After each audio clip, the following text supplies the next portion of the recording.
तीसरा पद देखिए। संदेशनी मधुबन कूप भरे, अपने तो पटवत नहीं मोहन, हमरे फिरी न फिरे। जिते पतिक पटये मधुबन को, बहुरिन शोध करे।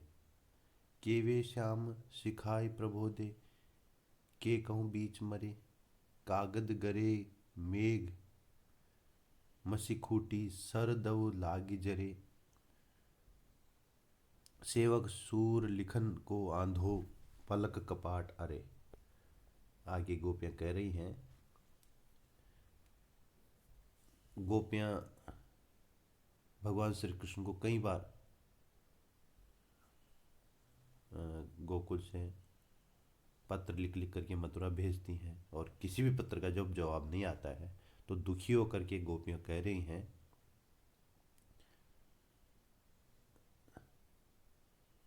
कि संदेशनी मधुबन कूप भरे। करुणा भरी पंक्तियां हैं, उनकी बेबसी, लाचारी और कृष्ण के प्रति अनन्य भक्ति भी यहाँ, उनका अनन्य अनन्य प्रेम का भाव भी यहाँ दिखाई दे रहा है कि कृष्ण से वो उतना अनन्य प्रेम करती हैं कि उनके बिना वो रह नहीं सकती, और उनको बार बार पत्र लिखकर भेज रही हैं उनका उनकी कुशल क्षेम पूछने के लिए, उनके बारे में पूछ कब आएंगे, कैसी स्थिति में है, कैसे हैं सारे। तो संदेश ने मधुबन, मधुबन कर मथुरा, कूप का अर्थ कुएं भर। वो सोच रही हैं, विचार कर रही हैं कि हमने इतने पत्र श्री कृष्ण को लिख लिख कर भेजे हैं कि वहाँ के मथुरा के कुएं ही भर गए होंगे।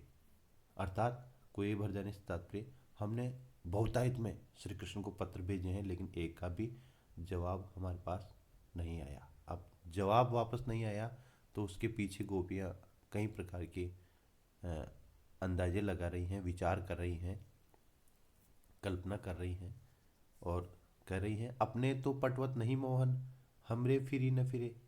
गोपियाँ कह रही हैं कि हमने इतने पत्र भेजे हैं, अपने तो पटवत नहीं मोहन। पटवत का अर्थ भेजना, वो स्वयं की ओर से तो हमें पत्र भेजते ही नहीं है। श्री कृष्ण मोहन के, श्री कृष्ण के लिए है मोहन, मन को, हमारे मन को मोहने वाले श्री कृष्ण, मोहन से तात्पर्य मन को मोहने वाले, हमारे मन को मोहने वाले श्री कृष्ण अपनी ओर से तो पत्र नहीं भेजते। अपनी ओर से पत्र भेजना तो दूर की बात है, हमरे फिरी न फिरे, लेकिन वो हमारे फिरी न फिरे, फिरी न फिरे से तात्पर्य लौटाना, लेकिन वो हमारे द्वारा भेजे हुए पत्रों को का जवाब भी नहीं लौटाते। जिते पथिक पटे मधुवन को, गोपियाँ आगे कह रही हैं कि वो कई जो पथिक से तात्पर्य जो राहगीर हैं, जो यात्री हैं, जो गोकुल से मथुरा की ओर जाते थे, तो उनके साथ ही वो पत्र भेजती थी। तो वो कह रहे हैं कि जिते पथिक पठे, पठे कर गए, हमने भेजे, या जो गए, जितने भी राह यात्री, जितने भी व्यक्ति मथुरा की ओर जो गए हैं, बहुरी ने शोध करे। वो उनकी कोई खोज खबर, शोध का अर्थ खोज, या उनकी जानकारी, उनकी कोई जानकारी ही हमारे पास नहीं है कि उनका क्या हुआ, वो कहाँ है, किस स्थिति में है, उनका कोई पता ही नहीं है। जितने भी लोग मथुरा की तरफ गए हैं, जितने भी लोग, उनका कोई अता पता ही नहीं है। अब फिर नहीं है तो वो कल्पना कर रही है, सोच रही हैं कि के वे श्याम सिखाए प्रबोधे, उनका अता पता नहीं है क्या, कहीं उनको सिखाएगा, सिखा करके, ज्ञान दे करके, प्रबोधि का अर्थ वश में कर लिया है, कहीं श्री कृष्ण ने उन सबको अपनी बातों में बहला फुसला करके कहीं अपने वश में तो नहीं कर लिया उनको, अपना ही ज्ञान दे करके।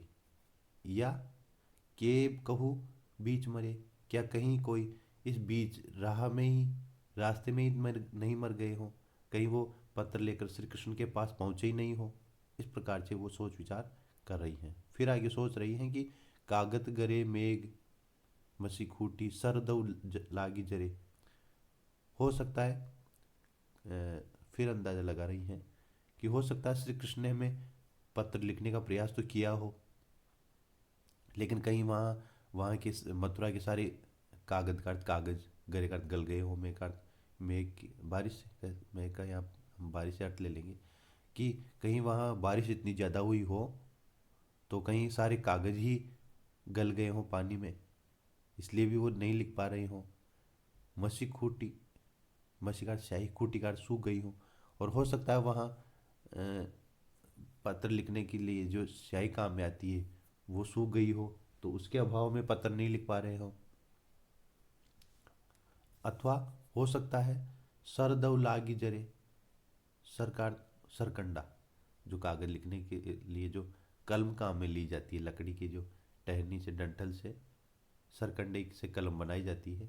दवकार जंगल की आग, जंगल की आग लगने से जलेगा, जल गए हो। कहीं वो कागज वो कलम बनाने के जो सरकंडे हैं वो सारे ही वहाँ पूरी मथुरा में कहीं जंगल की आग लग गई हो और वो सरकंडे जल गए हों, और कलम बनाने के लिए वो सरकंडे नहीं हो, तो उसके अभाव में भी श्री कृष्ण कहीं पत्र नहीं लिखे। इस प्रकार से गोपियाँ कई प्रकार के विचार करती हैं पत्र का जवाब नहीं आने के संबंध में।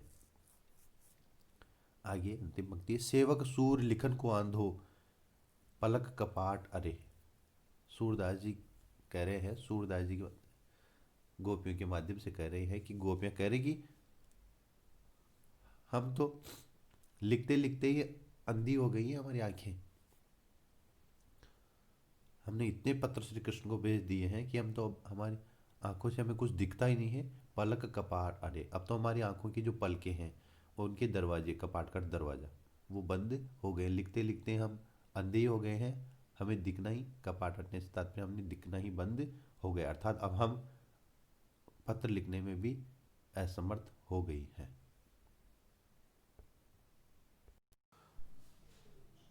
आगे देखो सूरदास जी का चौथा पद, यहाँ पुस्तक में 3 मुद्रित हो रखा है, ये चौथा पद है। ऊधो मन माने की बात, दाख छुहारा छांडी अमृत फल, विष कीरा विष खात, ज्यों चकोर को देई कपूर को, तजी अंगार अघात, मधुप करत घर फोरी काठ में, बंदत कमल के पात, जो पतंग हित जानी आपनो, दीपक सो लपटात, सूरदास जाको मन जासो, सोई ताही सुहात।